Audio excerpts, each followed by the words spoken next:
হচ্ছে complete. And আমরা দেখতে পাচ্ছি যে অলরেডি প্রত্যেকটা লাইটের জন্য যে আমাদের হোলস গুলো দরকার এন্ড ইলেকট্রিক ওয়্যারিং এর যে পার্ট গুলো সবকিছু কিন্তু একই সাথে কমপ্লিট। আমার ঠিক ডাইনিং এর পাশে এই সাইডটাতে এটা ছিল হচ্ছে একটা গেস্ট বেডরুম। সো এই বেডরুমেও আমরা একটা ফুল হাইট ক্লোজেট করার প্ল্যান ছিল। তো সেই ক্লোজেটেরও স্ট্রাকচার আমরা কিন্তু অলমোস্ট দেখতে পাচ্ছি এখানে কমপ্লিট।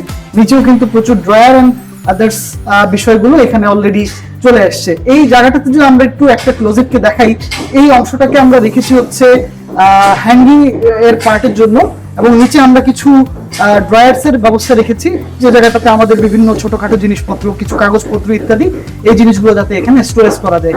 আমরা একটু বড় আকারের শেলফ রেখেছি, বড় ধরনের কোনো কিছু যদি শেলফে রাখার দরকার হয় সেটাও রাখতে পারবে। আরো ছোট কিছু কাপড় সেগমেন্ট ওয়াইজ যাতে এখানে ভাগ করে রাখা যায় সেটার জন্য কিন্তু এখানে বেশ কিছু শেলফ আমরা এখানে রেখেছি।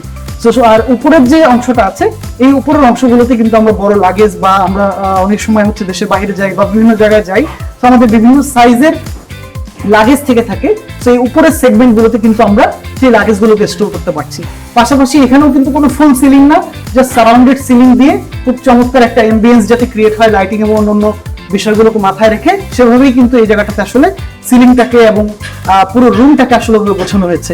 এই রুমটাতে কোনো আমরা ওয়াল প্যানেল করা আসলে প্ল্যান নেই, এবং এই রুমটাকে আমরা চেষ্টা করবো যে এই পুরো ফ্লোরটাকে খালি রাখার জন্য, যাতে করে বাচ্চারা একটু